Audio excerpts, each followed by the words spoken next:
No programa de hoje, os direitos e deveres de quem trabalha em casa. Esse empregado, ele tem os mesmos direitos que um empregado na localidade física da empresa.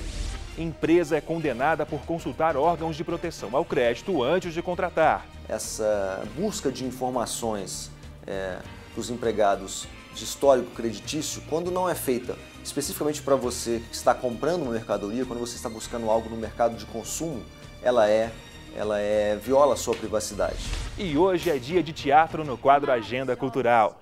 Valeu! Boa cena! Parabéns. Obrigada! É a minha cena favorita. A cena que eu faço a poção para me vingar do Mário Jorge. Fique com a gente, o programa de hoje está só começando. Olá, seja bem-vindo ao Trabalho Legal, o programa do Ministério Público do Trabalho em parceria com a Associação Nacional dos Procuradores do Trabalho. Flexibilidade, aumento de produtividade, mais qualidade de vida. Essas são algumas das vantagens do home office, o trabalho em casa, que já é oferecido por 31% das empresas de todo o país. Mas quais são os direitos e deveres de quem trabalha em casa? A repórter Emília Bisotto foi atrás das respostas. Imagine só, você trabalha todos os dias, tem uma jornada de trabalho flexível, recebe para isso e ainda não precisa se deslocar até o ambiente de trabalho para prestar o serviço. Imaginou? Você gostaria de trabalhar estando em casa? Gostaria de trabalhar em casa, ficar perto do domicílio e da minha esposa. Em casa eu não gostaria de trabalhar. Bem mais confortável. Eu não precisaria de pegar transporte, gastar gasolina, né? E nem gastar o sapato para ir andando, né? O trabalho em casa é chamado de home office. É possível classificar esse profissional em 3 tipos. O funcionário de uma empresa que trabalha em casa pela empresa, um profissional freelancer que trabalha em projetos avulsos ou como um empresário de uma empresa que tem a sua sede em casa. O termo normalmente é usado por trabalhadores independentes. Porém, algumas empresas também possibilitam esse tipo de trabalho quando o funcionário não precisa ou não pode trabalhar dentro da instituição. Dados de uma pesquisa realizada em 2013 comprovam um crescimento nas contratações de home offices. O levantamento confirma que 31% das empresas brasileiras têm programas formais ou informais voltados para o trabalho em casa, uma porcentagem maior do que os 6% registrados em 2012. Os principais fatores desse tipo de contratação são cortes de custos significativos para o contratante por conta de economia em equipamentos e aluguel de espaço físico, e aumento na produtividade por diminuição do tempo que é gasto durante o trânsito até a empresa. Ana Paula é uma das empresárias que optou pelo novo estilo de trabalho. Pela demanda mesmo de contratos na empresa, de solicitações dos nossos próprios clientes em ter os serviços em um único lugar, tá? Então, para atender eles da melhor forma, com qualidade no serviço e ao mesmo tempo com redução de custos, até para oferecer um valor melhor ao cliente por esse serviço, a gente preferiu ter o atendente home office. Porque se fosse aqui na empresa, com certeza sairia mais caro esse tipo de serviço para o cliente e a questão para a empresa também, os gastos seriam bem maiores. A regulamentação da categoria de home office ou teletrabalho foi aprovada em 2011 pela Lei 12.551. A legislação garante a não distinção legal entre o trabalho realizado na empresa e o que é realizado à distância ou diretamente na residência do empregado. Esse empregado, ele tem os mesmos direitos que um empregado na localidade física da empresa. O que acontece foi que com a Lei 12.551, ela veio para alterar o artigo 6º da CLT e dar realmente a essa ideia de que não existe diferença em questões de direitos e deveres trabalhistas entre o empregado que exerce teletrabalho ou home office, ou também chamado trabalho remoto, e o empregado que vai lá todo dia para a empresa, que trabalha no local fixo. Porque é mais importante o que ele faz do que onde ele faz.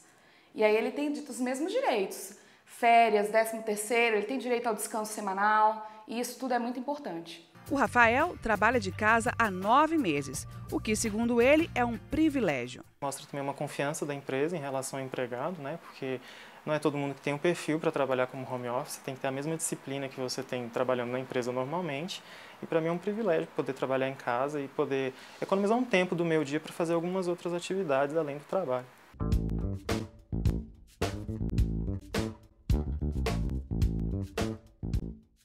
Empresas têm investido cada vez mais nos funcionários por meio de qualificação. Uma das formas é oferecer bolsas de estudo, prática que beneficia tanto o patrão quanto o empregado. Só que os dois devem ficar atentos à legislação. O país possui mais de 7 milhões de universitários. São jovens que buscam um lugar no mercado de trabalho após a conclusão do curso, ou antes mesmo de terminar, como aconteceu com Virgílio. Eu acredito que já está contratado e ainda na faculdade, me dá uma sensação de conforto muito grande, tira aquela aflição de o que fazer depois que eu me formar, para onde que eu vou. Então, isso já é um aliado para o meu crescimento. Mesmo ainda cursando o 6º semestre de Ciências Contábeis, ele foi contratado como trainee por uma empresa de consultoria e auditoria. O estudante acredita que a oportunidade vai contribuir para o próprio sucesso profissional. É a melhor forma de gerar bons profissionais, né? Eu acredito que de agora em diante vão ser mais estudos, né? Vão ser mais cursos. Em busca de melhores resultados, a empresa onde ele trabalha tem investido cada vez mais na capacitação dos funcionários por meio de bolsas de estudo. Desde o início de carreira, quando o profissional entra como trainee, ele conhece o plano de carreira, assim como os benefícios que ele terá ao longo da carreira. E entre esses benefícios, um deles é o reembolso de cursos externos, como graduação, pós-graduação, curso de línguas. 10 anos se passaram desde que Luciana começou a trabalhar como trainee. Hoje, mesmo ocupando o cargo de gerente, ela não parou de estudar e está terminando um curso de pós-graduação graças às bolsas de estudos que recebeu. Assim que eu treinei, a firma já me deu o reembolso da graduação e assim que eu terminei minha graduação, a firma me deu reembolso de inglês para eu poder estudar inglês e aperfeiçoar a língua. E depois você tem que atingir alguns cargos dentro da firma para você poder ter outros tipos de reembolso. A legislação não obriga que os empregadores ofertem bolsas de estudos, mas segundo a Lei 12.513, caso o benefício seja oferecido, não poderá contar como salário. E se o valor estiver dentro do limite de 5% da remuneração do empregado, não há obrigação de contribuir para a Previdência Social. Não existe nenhuma obrigatoriedade de aceitação do funcionário, nem obrigatoriedade da empresa conceder a bolsa. Ela concede de acordo com o mercado, de acordo com a sua política, ou mesmo quando a convenção coletiva por exemplo, a convenção coletiva traz isso, aí ela está obrigada pela convenção coletiva, mas não pela lei. O objetivo central da empresa em conceder benefícios, né, seja reembolso, seja por outro meio, para graduação, pós-graduação, é cada vez mais ter profissionais capacitados, né?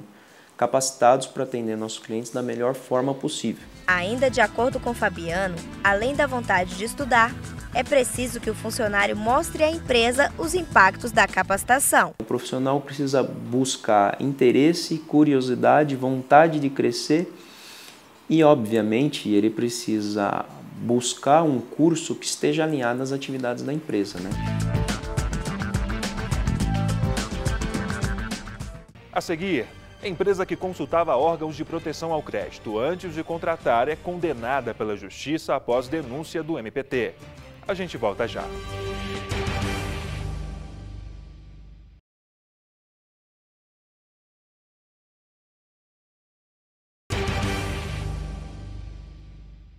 Após investigação e denúncia do Ministério Público do Trabalho, a Justiça condenou uma empresa do Distrito Federal a pagar dano moral coletivo no valor de R$100 mil. O motivo é a utilização de órgãos de proteção ao crédito, como SPC e Serasa, como critério de contratação de funcionários. Imagine estar à procura de um emprego ou de uma promoção na empresa que trabalha e a instituição usar como critério o fato de o candidato ou funcionário estar negativado em empresas de proteção ao crédito. Eu acho que isso é discriminatório porque a vida pessoal da pessoa, as condições financeiras, não tem nada que saber a empresa, entendeu? Eu acho que isso é uma invasão de privacidade, né?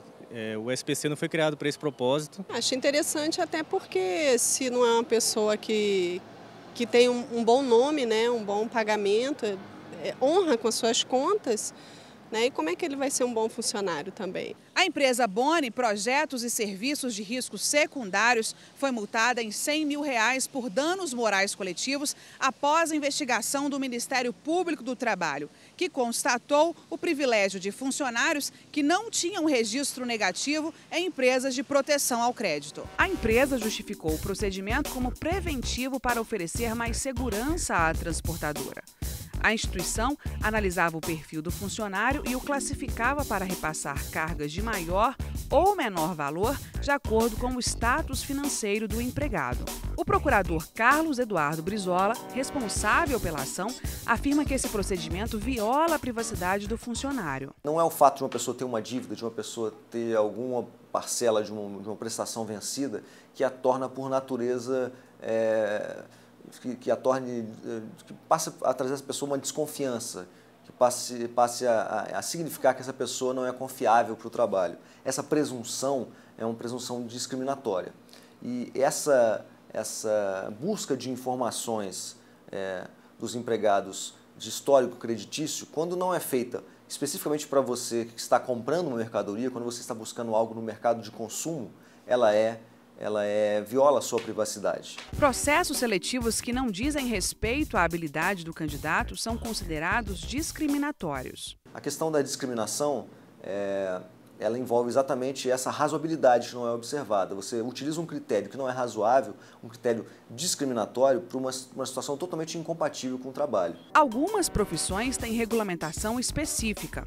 Quem contrata pode exigir comprovações que garantam o bom desempenho profissional, como, por exemplo, pedido de declaração de antecedentes criminais para a função de vigilante. Existem categorias que, evidentemente, existem leis como permitindo que você faça uma consulta no histórico dessas pessoas, como você citou o caso dos vigilantes. Então, de certa forma, é um tanto quanto mais perigoso você dizer que não é razoável ter uma avaliação do histórico criminal de algumas pessoas. O procurador do trabalho ainda explica que o Ministério Público do Trabalho combate esse tipo de prática por meio da Coordenadoria Nacional de Promoção de Igualdade de Oportunidades e Eliminação da Discriminação no Trabalho. O MPT combate essas condutas discriminatórias muito a partir de denúncias que chegam ao próprio Ministério Público, seja pela internet, seja pelo telefone. Toda denúncia que chega, que alega algo de caráter discriminatório, seja na fase pré-contratual, seja durante o contrato de trabalho, costuma ser por nós analisada com bastante cuidado.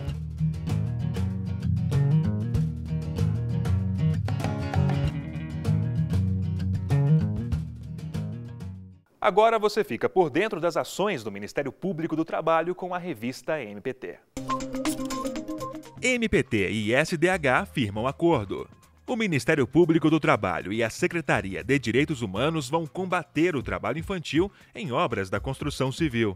A medida é resultado da Agenda de Convergência, iniciativa de diferentes entidades que busca eliminar a violação dos direitos da criança e do adolescente em mega eventos desde a Copa das Confederações e a Copa do Mundo de 2014. O MPT indicará 2 representantes para colaborar com os trabalhos. O acordo tem prazo de 12 meses e pode ser prorrogado. Concurso para o Ministério Público do Trabalho. As inscrições para o 19º Concurso Público para Procurador do Trabalho do MPT são oferecidas 9 vagas com salário inicial de R$ 24 mil. As inscrições podem ser feitas online no portal mpt.gov.br/concurso. A taxa é de R$ 220. As vagas são oferecidas para as unidades do Ministério Público do Trabalho em Água Boa, Brasília, Corumbá, Goiânia, Itaguaí, Pelotas, Recife, São Paulo e Vitória. A prova objetiva será no dia 17 de maio, as avaliações subjetivas e práticas nos dias 5 e 12 de julho. A última fase é a prova oral, marcada para o período de 24 a 27 de novembro. O resultado está previsto para 2 de dezembro. Após acordo, MPT terá acesso a banco de dados do INSS e da Previdência Social. O Ministério Público do Trabalho, o Ministério da Previdência Social e o Instituto Nacional de Seguro Social vão trocar dados institucionais. O objetivo é aprimorar a formulação de políticas públicas voltadas aos beneficiários da Previdência, o aperfeiçoamento do seguro contra acidentes de trabalho e o fortalecimento da atuação do MPT. E depois do intervalo tem teatro no quadro Agenda Cultural com a Companhia Escambo. Vale a pena esperar, é um minutinho só.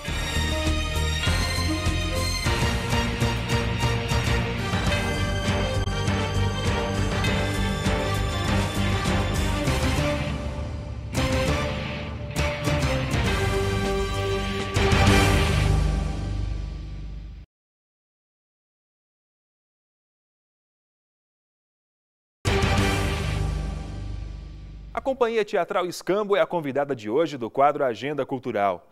O grupo, que tem como foco o teatro infantil e o teatro de rua, aceitou o desafio de desenvolver uma cena especialmente para o trabalho legal sobre os direitos do trabalhador.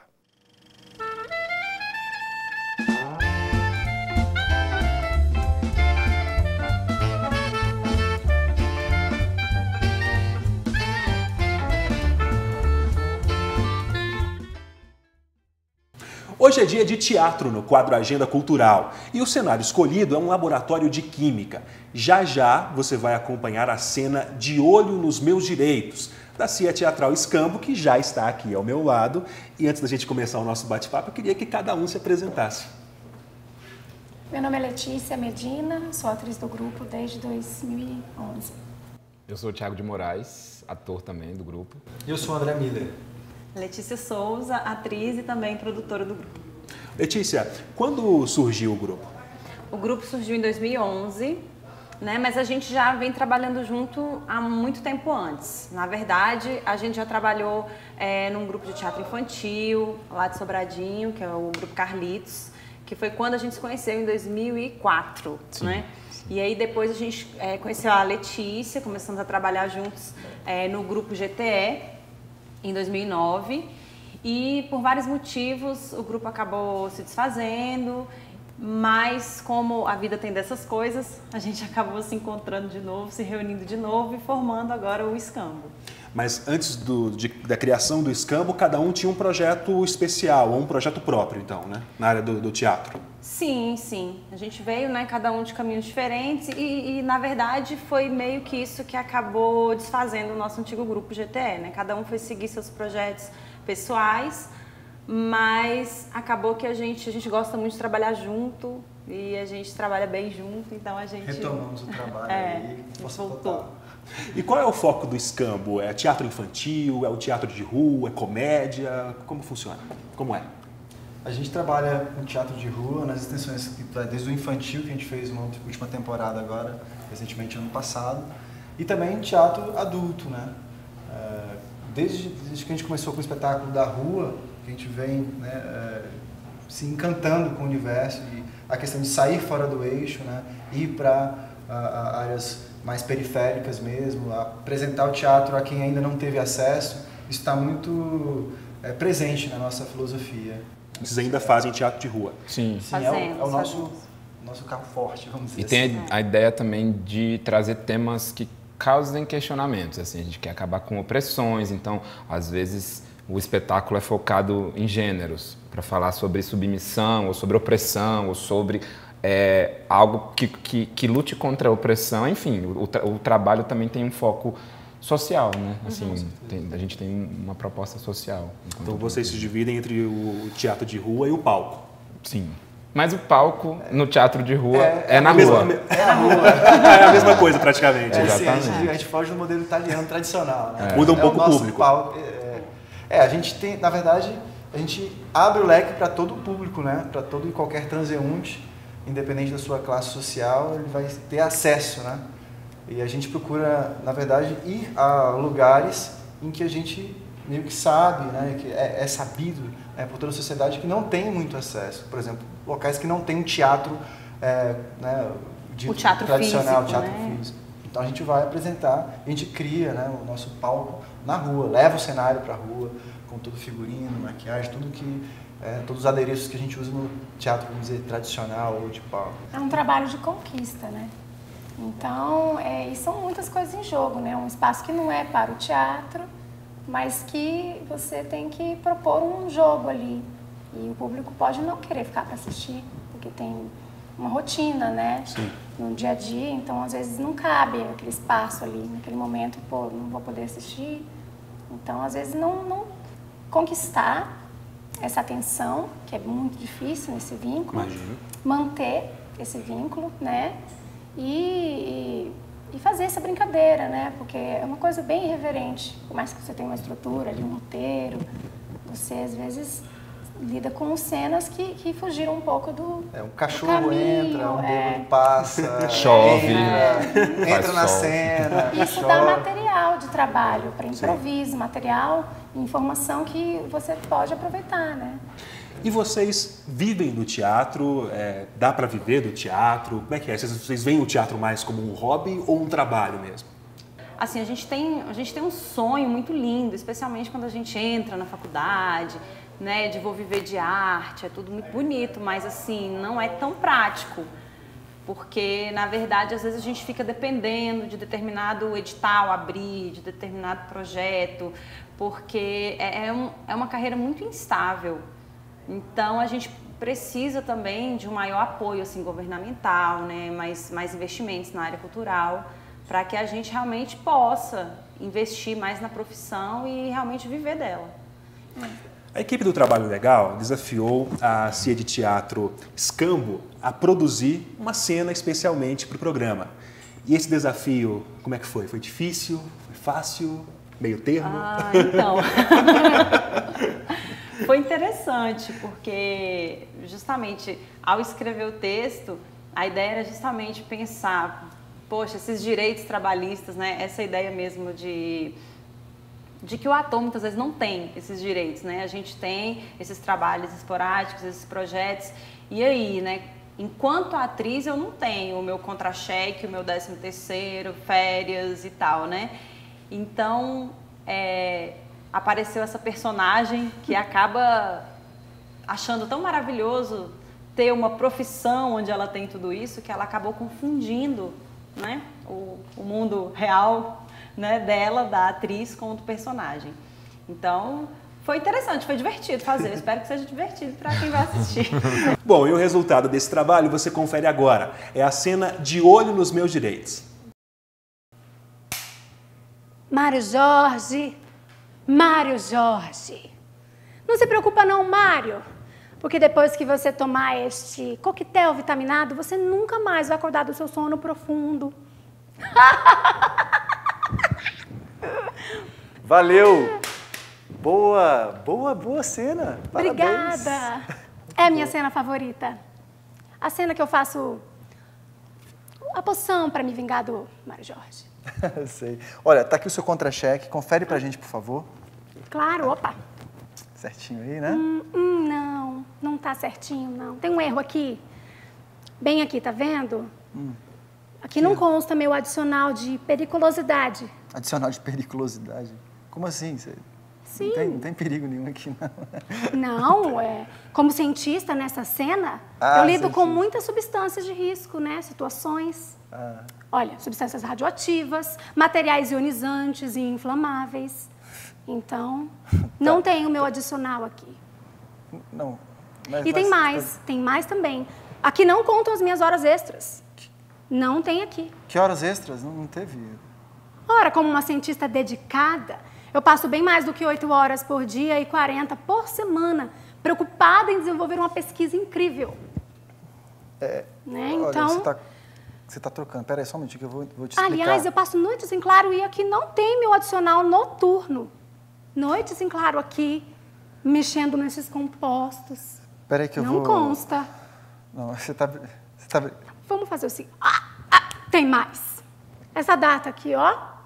Tá vendo? Você sabe que o pagamento deve acontecer até o 5º dia útil do mês? Mas hoje é dia 3. Sim, mas olha o ano. 2014. O que é de errado?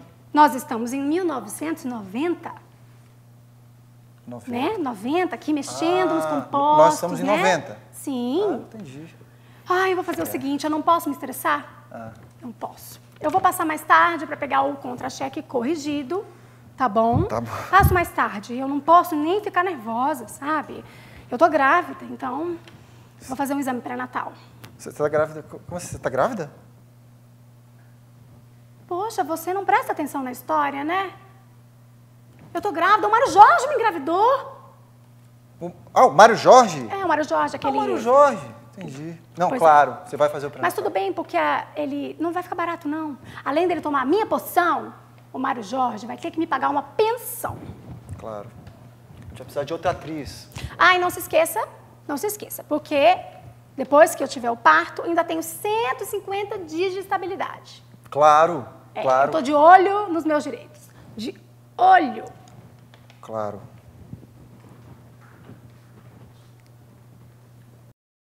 Bom, e você acabou de conferir então a cena De Olho nos Meus Direitos, produzida especialmente pela companhia de teatro Escambo. Aliás, uma pergunta que eu esqueci de fazer no começo é: por que Escambo? A ideia da palavra escambo vem da troca, né? Ao invés de você pagar com dinheiro alguma coisa, você vai trocar. E pra gente no teatro não tem outra palavra de melhor definição do que a troca. Porque no teatro a gente está o tempo inteiro trocando.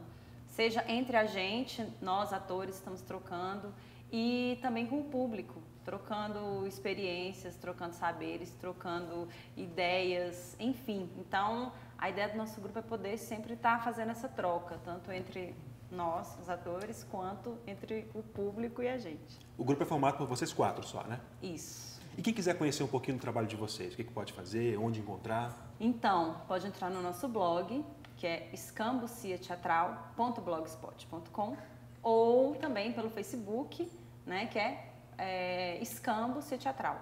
Bom, e a edição de hoje do quadro Agenda Cultural fica por aqui. Nas próximas edições do Trabalho Legal, nos próximos programas, você acompanha muito mais. Parabéns à Companhia Teatral Escambo pelo trabalho.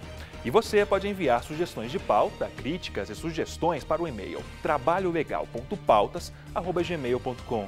Já para conhecer um pouco mais das ações do Ministério Público do Trabalho, acesse www.mpt.gov.br. Estamos também no Facebook e no YouTube.